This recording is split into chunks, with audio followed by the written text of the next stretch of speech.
David, good evening. Kia ora. Kia ora. How you doing, David? How are you, man? Nice to see you again. Yeah, good. Hey, can we please have a little bit of a explanation about what we're hearing? In fact, I could even bring up I had a CNN story up here. All Sean Plunkett's followers will be going, oh, mainstream news, about BA4, BA5. New coronavirus subvariants escape antibodies from vaccination and prior Omicron infection studies suggest. Could you let us know a bit more about BA4, BA5, what we're seeing, what we know about it and what we're seeing in New Zealand at the moment? Yeah, sure. So BA4, BA5, there a couple more Omicron variants out of South Africa. So we've seen, we started with BA1, BA2 took over pretty quickly. BA3 never really got going anywhere, and BA4, BA5 were both spotted around about February. No one paid much attention, but then they started spreading pretty quickly around the world. Not long after BA2 peaked, and they've been in New Zealand about 6 to 8 weeks. Wow. And have been steadily growing. That's the thing. You think a new variant's not that important because it only comes in and there's only like one copy of it, but then it slowly spreads, and after 6 to 8 weeks, now we're at about 20% of infections in New Zealand at the moment are thought to be BA5, somewhat fewer, probably only about 5 to 10% are BA4. But both BA4 and BA5 have a real growth advantage over BA2. And so we're seeing it, so that's why we're seeing them growing. And we think that's why we've seen a real increase in cases over the last week, because they've sort of finally got to that sort of level where they're becoming a major outbreak in themselves. I should say that BA4 is somewhat more transmissible than BA2, but BA5 is a lot more transmissible, and we expect BA5 to become the dominant variant. Do we have any data, or is there anything we know about who is getting it? Like BA5, are there people who have already had it who are more likely to get it now? I guess what I'm wondering is, from a social point of view, are those the people who are more chill about it now, so they're getting reinfected, or is it kind of an even spread across anyone's getting this, and there's no evidence or data to show who's more or less likely to get it at the moment? Yeah, there's not a huge amount of that sort of evidence because we are seeing reinfections being reported more regularly now, but they're still at a fairly low level. There was advice for quite a long time that you don't need to test for 3 months after you've been infected. Yeah. So there's a lot of people who have only just reached that 3-month threshold and have started testing again, and that was bad advice. Luckily, they've said that you should test after a month now. That's just changed there, yeah. Yeah. But if you look at the sort of databases of cases, I think there's only about 4% of cases of reinfections at the moment. But yeah, we would expect that to be creeping up. It's possible like 60% of the country might have been infected at some point by now. Wow. So you'd expect a lot of the people who have been infected to be infected again. But that said, in terms of cases, there's only about 20-something% of the country that have actually been reported as cases. So that's a much smaller number. So explain that. You're saying 60% could have been infected, but only 20% have. Does that mean, like we looked at the wastewater in Auckland the other day, that there was 4 times the number hadn't reported? Are you saying that other 40% is likely but hasn't been reported? Exactly. So yeah, we make a distinction between a case, which is someone who's infected and is detected and reported, and someone who's just an infection. Yeah. And they either never test or they never report or something like that. Yeah. Yeah. Hey, answer me this. Welcome back, Joey.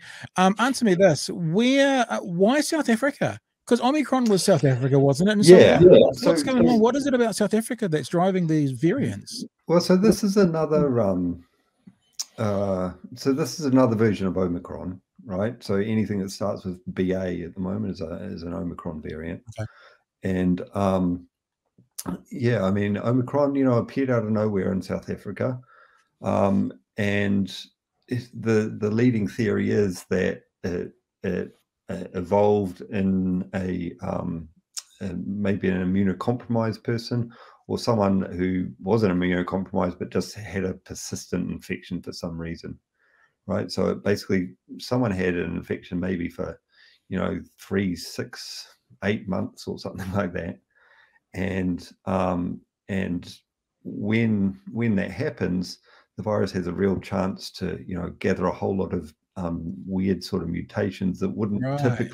typically make it when it's transmitted between people. But kind of, you can think of the virus as like exploring this fitness landscape, and if it's in someone whose immune system is not working quite properly, it can kind of get between these different fitness peaks that it couldn't usually get between. And so yeah, so that's where Omicron came from. It's possible, in South Africa, there's a huge number of people who have HIV. Over 20% of the population. I mean, it's incredible. It's a pandemic over there. Yeah, pandemic, yeah, absolutely. And it's a slow moving one, but it's ongoing. And if people are taking drugs to control their HIV, then they're fine, right? You can live a fairly normal life. But if you're not, you can have a really compromised immune system and would have huge trouble clearing something like COVID. And so, it's a plausible theory that, someone in that large population has picked up COVID and sort of bred these Omicron variants. And it may be a small population of people who are, who are involved in, sort of, exchanging these nasty variants between each other, not by any malice or anything, but by terrible bad luck. And so it's thought that basically all of the Omicron variants, 1, 2, 3, 4, and 5, have evolved essentially around about the same time, and it's just kind of been a bit of a random process of which one got going first and stuff like that. So yeah, it's a complicated story, and it's one of these things that just keeps surprising us, really. I mean, we've got to the point we're not surprised anymore. We're just a bit sick of all these variants. But it's scientifically interesting, that's for sure. Scientifically interesting. I mean, I've only really got one or two other questions for you, but just on that point, and I mean, we're not soothsayers here, but like looking at what a virus is and what a virus does, is it likely that this thing will end at some stage, like the COVID thing, or is it likely that it'll be here in some form forever? I know, impossible question, but I'm just pondering it as I speak to you. Yeah, no, I mean, I think when it first came out, it's like, oh, it's coronavirus. It's not like the flu. It doesn't mutate so quickly or anything. But and as we've come to study this and come to know it quite well by now, I think we're pretty well sure that it's here for a long time. It's going to carry on mutating. There's a big, there's this huge fitness landscape, and it can hop all over the place. I think there's an opportunity for us to do a lot better with our vaccines. That first vaccine was out in about 10 months. It's been 8 or 9 months since we saw the first Omicron variant. I'm not sure why we're not rolling out the Omicron specific vaccine. And so the idea with vaccines is that you kind of take a vaccine that has kind of multiple, a multivalent vaccine. So it kind of, you have something that targets the initial virus and the Omicron virus and the Delta version. And you can take it, you can have all of those things represented in a single shot. And then that really closes down the space that the virus can mutate into.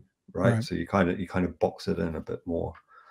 So yeah, it would be great to see some movement on that. And they're also looking at making a very general sort of vaccine which targets parts of the virus that don't change so much. So, you know, I think there's a lot of hope for for maybe not eliminating this thing, but certainly getting on top of it, and meaning we don't have another outbreak every 3-4 months like we seem to be having at the moment. Yeah.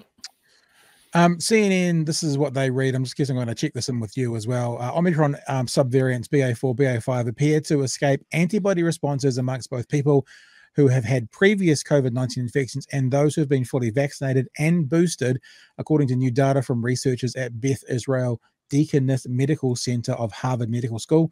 However, COVID-19 vaccinations are still expected to provide substantial protection against severe disease, and vaccine makers are working on updated shots that might elicit a stronger immune response against the variant. So what that says to me is if you're vaccinated still and get it, you are likely not going to be as harshly hit by it.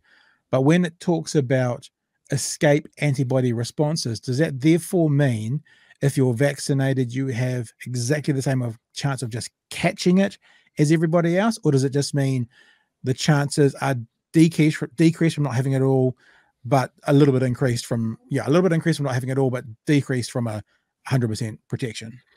Yeah, I mean, that's right. These vaccines have proving pretty robust at providing that sort of protection against illness and hospitalization, death. But yeah, they quickly lose their effectiveness against getting infected. So yeah, and particularly against these Omicron variants. So they work against they give you some protection, in the first sort of few weeks after it's taken effect. So, but yeah, pretty quickly that protection against infection falls away, and you can easily get infected. So now we've moved into a position where basically the vaccine, it doesn't sound like we should be calling it a vaccine now, but taking the Pfizer vaccine, the Pfizer shot, is really at the moment to help us not get really sick if we do catch it, rather than stop us from getting it. Would that be fair? That's right, and to be fair, that was always the primary target of those vaccines. Like all the initial studies around the vaccination were not about stopping infection. It was about stopping people ending up in hospital, and they continue to do that really, really well. And so this wave seems to have started. We've seen a week of increasing cases. We expect that to carry on. We might get to the sort of peak that we saw, a few months ago. So, just like a few months ago, we need to prepare for that. And one of the best things anyone can do is, if they are eligible for any shot, to go out and get it. A lot of people haven't taken up their third shot. I don't quite understand why. Why would you get 2 shots but not the third? Yeah. And now there's 4 available. If you're 50 or over, it's well worth getting. And every shot, is shown to increase your protection, or increase your protection back to the sort of a fresh level, and really is highly advisable. Excellent. From Auckland University, Dr. David Welch. Hey, thank you for joining us again, David. It's been a couple of months since we've talked to you, but I really appreciate you giving us some time this evening. A pleasure. All right, all Good the to best. see you both. Cheers. Thanks, David.